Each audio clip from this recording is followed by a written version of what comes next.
एक सहज प्रश्न विचारतो, लहानपणापासून नाही, जीवनात नाही. गृहस्थाश्रम चालू झाल्यानंतर सगळ्यात श्रेष्ठ नातं जर कुठलं असेल तर ते सासू सासरे. आपल्याला अनेक जणांना सासू सासऱ्यांबद्दल फारशी किंमत नसते. आपण त्यांची डर उडवतो, त्यांची चेष्टा करतो, त्यांना काहीतरी वाईट साईड बोलतो, काय तरी मला बापान दिले म्हणा लग्नामध्ये असं बोलतो. किंवा सून जी असते ती सासू सासऱ्यांबद्दल फारशी चांगल्या बाळगून नसते. ते मला राबवतात, माझ्याकडे लक्ष देत नाही, मला टोमणे मारतात वगैरे वाटेल येत नाही. पण एक लक्षात घ्या की प्रत्येक माणसाच्या आयुष्यातलं सगळ्यात महत्वाचं, सगळ्यात आदरणीय, सगळ्यात कृतज्ञतेचं नातं कुठलं असेल तर ते सासू सासरे असते.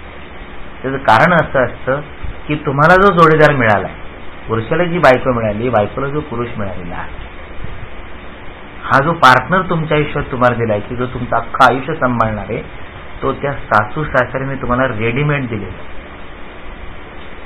तुमच्या आईवडिलांनी त्याला जन्माला घातलेलं नाही, तुमच्या आईवडिलांनी त्याला एज्युकेशन दिलेलं नाही, तुमच्या आईवडिलांनी त्याला पोचलेलं नाही, तुमच्या आईवडिलांनी त्याला संस्कार दिलेले नाही, तुमच्या आईवडिलांनी त्याला सक्षम बनवलेलं नाही.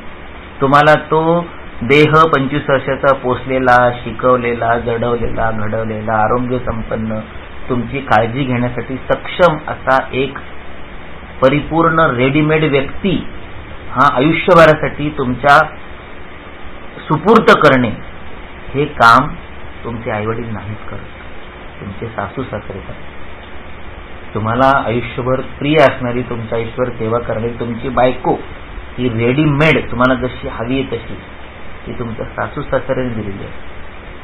तुमच्या सगळ्या हौशी पुरवणारा, तुमचे नाज उठवणारा, तुमचे नखरे झेलणारा, तुमच्या सगळ्या इच्छा पूर्ण करणारा, तुमच्या आयुष्यावर जपणूक करणारा, तुला काय लागते ते सांग मी आणून देतो असं म्हणणारा तो समर्पित नवरा त्या बायकोला तिच्या सासू सासऱ्याने दिलेला असतो. त्यामुळे आईवडील जरी जन्मदाते म्हणून ग्रेट असले तरी ते फार फार तर 9 महिने आई जपते, पुढचे 10, 15, 20 वर्ष बाप जपतो. पण उरलेलं अख्खं आयुष्य तुम्हाला जो माणूस जपतो, जगवतो, सांभाळतो, तो माणूस तुम्हाला देणारी माणसं ही सासू सासरे. आणि जगातलं सगळ्यात वंदनीय आणि कृतज्ञता ठेवण्याचं, नमस्कार करण्याचं नातं जर कुठलं असेल तर ते सासू सासरे आहे. असो तर गृहस्थाश्रमानंतर वानप्रस्थाश्रम येतो. 25 ते 50 आपण अत्यंत धबडग्यात असतो. त्यावेळी सांगितलं तसं मुलं होतात, मुलांना मोठं करण्यात आपण एकमेकांना दुर्लक्ष करतो, कारण आपला प्रेफरन्स मुलं असतो, त्यांची शाळा असते, त्यांचं करिअर असतं, त्यांचं पालनपोषण असतं, डबा असतो, नोकरी असते, अर्थार्जन असतं. आणि 50ला असं कळतं की अरे हे सगळेजण तर उडून गेले, आता आईची गरज नाहीये, बापावर काय अवलंबून नाही, त्यांच्यासाठी अख्खं आयुष्य समर्पित केलं, जे आपण लग्न करताना अस्तित्वातच नव्हती ती मुलं तर घर सोडून निघून गेली त्यांच्या जोडीदारांच्या हात पकडून. आता कोण उरलंय? आता तीच उरली जिच्यापासून आयुष्य सुरू झालं होतं. तो वानप्रस्थाश्रम म्हणजे 50 नंतरचा पुढचा 10, 15, 20, 25 वर्षांचा काळ असं ते असतं. म्हणून गृहस्थाश्रमापेक्षा सुद्धा बायकोचं महत्व, मैथुनाचं महत्व, संभोगाचं महत्व, स्त्री संघाचं महत्व, सेक्सचं महत्व हे वानप्रस्थाश्रमात म्हणजे 50 ते 75 या काळात जास्त आहे. आता मी रिटायर झालो, आता काय राहिले आयुष्यात, आता काय वाढदिवसाचे नाही, आता कसले वाढदिवस, आता सगळे काढदिवस, असं नैराश्याचं बोलू नये. उलट तिथून पुढे आपल्याला एकमेकांची गरज जास्त असते. गरज नाही म्हणत, आपल्याला एकमेकांच्या अस्तित्वाची, सोबतीची, सान्निध्याची, सहवासाची खूपच जास्त जाणीव असते. तर त्याच्यासाठी एकमेकांना त्या काळात आधार देणं, महत्व देणं, सोबत देणं, साथ करणं हे गरज. कारण त्याला खऱ्या अर्थाने आपण आयुष्यभर ओढवून घेतलेल्या, ड्रॅग केलेल्या जबाबदाऱ्या संपलेल्या असतात आणि सुखाचे दिवस असतात. आयुष्यभर ज्या उद्यासाठी साठवून ठेवलंय तो उद्या आलेला असतो. The tomorrow is arrived already. आणि त्या काळात तुम्ही आता इथून पुढे अपत्य होणार नसतं. कदाचित ते मेनोपॉज मधून पलीकडे गेलेले असते. तुम्ही 50शीतनं आता कदाचित रिटायरमेंटच्या शेवटच्या वर्षात असता. कदाचित आपल्या मुलाने व्यवसायाचा भार सुद्धा सांभाळलेला असतो. तुम्ही व्हॉलंटरी रिटायरमेंट घेतली तरी चालू शकेल अशी परिस्थिती असते. तेवढं सेव्हिंग झालेलं असतं किंवा तेवढी पेन्शन मिळणार असू शकते. What ever the case may be, प्रत्येक वेगळे असते. सांगायचा उद्देश एवढाच की तिथून पुढे अपत्य निर्मितीची जबाबदारी न येता फक्त मी तुझा तू माझा असा स्पर्शाचा, सहवासाचा आनंद घेता येणं शक्य असतं. आणि प्रत्येक वेळेला मैथून ही क्रिया म्हणजे फक्त योनीमध्ये लिंगाचा प्रवेश व्हायलाच पाहिजे अशी नसते. तू माझ्याजवळ बस, मी तुझ्याजवळ बसतो, तू मला सांग, मी तुझा ऐकतो, मी तुझा हात हातात घेतो, मी तुझ्या केसातनं हात फिरवतो. हा स्पर्श, हा सहवास, हा आनंद, हा सुद्धा मैथुन. मैथुनाची योगरत्नाकरामध्ये 8 प्रकार आहेत. त्यातला एक प्रकार फक्त योनीचा लिंगामध्ये प्रवेश असा जो आपण सेक्शुअल ऍक्ट म्हणतो तो आहे. बाकी प्रकार काय आहेत? स्मरणम, तिची आठवण काढणं, यादन जाय, फक्त स्मरण, हा सुद्धा मैथुनाचा प्रकार आहे. केली म्हणजे क्रीडा करणे, अंगावरून हात फिरवणे, हे सुद्धा. कडलिंग म्हणजे आलिंगन, नुसतं जवळ घेणे. मुठीतून मिठी, तुम्ही एकमेकांना आयुष्यावर मुठीत ठेवलंय, ताब्यात ठेवलंय, कंट्रोलमध्ये ठेवलंय. अरे पण मुठीत कशाला ठेवता? मिठीत ठेवा ना. हे जे मिठीत ठेवणं आहे, स्पर्श आहे, आलिंगन आहे, सबरपण आहे, आपासा जे मुजमे समाज आहे, ते जे आहे ते खरं त्या वानप्रस्थ शब्दाचा मी नवीन अर्थ सांगतो. वानप्रस्थ याचा मूळ अर्थ आहे वनामध्ये प्रस्थ. 50शीला आपलं घर सोडायचं. हा संसार सुनेचा आहे, हा संसार मुलाचा आहे असं समजून आपण साठवलेली काडी, माडी, चमचा, शेगडी, भांडी, खोली, देवघर हे माझं नाहीये असं सोडून घरातनं निघून जायचं निर्लेपपणे, अलिप्तपणे, सासूने सासऱ्याने. पटतंय का? अशी आपली संस्कृती होती, असं लोक जात होती. आणि वनात जाऊन राहायचं. गावात नाही, गावरान आणि रानटी हे 2 शब्द आहेत. गावरान म्हणजे गावात राहणे, शेतात राहणे, तिथे नाही राहायचं. वनात राहायचं, जंगलात राहायचं, अरण्यात राहायचं. जिथं सिव्हिलायझेशन नाही तिथे राहायचं, जिथे घरच्या सुखसुविधा नाही तिथे राहायचं, अलिप्त व्हायचं, निवृत्त व्हायचं. मग आता तिथं कोण असेल एकमेकांसाठी? तू आणि मी. तर हा अलिप्तपणा, हा मुक्तपणा, हा निवृत्तीचा भाग आपल्याकडे सांगितलाय 50व्या वर्षी. आपल्याला 75व्या वर्षी सुटत नाही.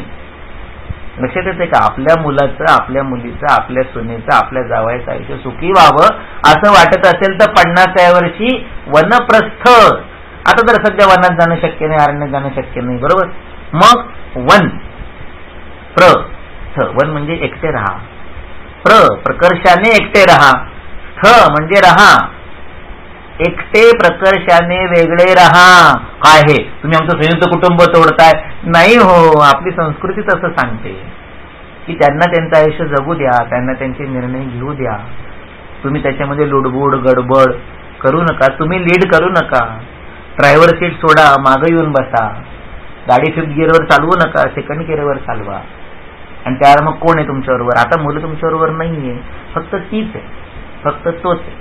तर वनप्रस्थ याचा अर्थ आजच्या दृष्टीने 1 is to एकटा. एकटा म्हणजे ती आणि मी, हे जे युनिट आहे त्या युनिटने एकटं राहावं. कसं राहावं? सोबत राहावं, सहवासात राहावं, आनंदात राहावं, स्पर्शात राहावं. मी आहे ना तुझ्यासाठी या भावनेत राहावं, या सुरक्षिततेत राहावं. आणि सगळ्यात शेवटी असतो संन्यास.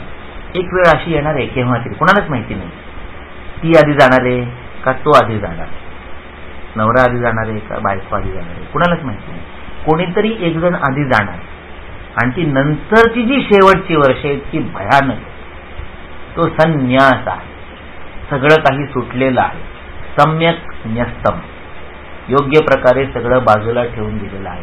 तुमची इच्छा असो नसो, तुम्ही वनात राहत असो नसो, तुम्ही घरात राहत असलात तरी, एकत्र राहत असलात तरी, वृद्धाश्रमात राहत असलात तरीही, मुलापासून वेगळे राहत असलात तरीही, व्हेन वन गोज अवे, तुमच्या दोघांपैकी एक जेव्हा निघून जातं तेव्हा संन्यास, सम्यक न्यास, हा सगळं बाजूला ठेवून द्यायचं आहे.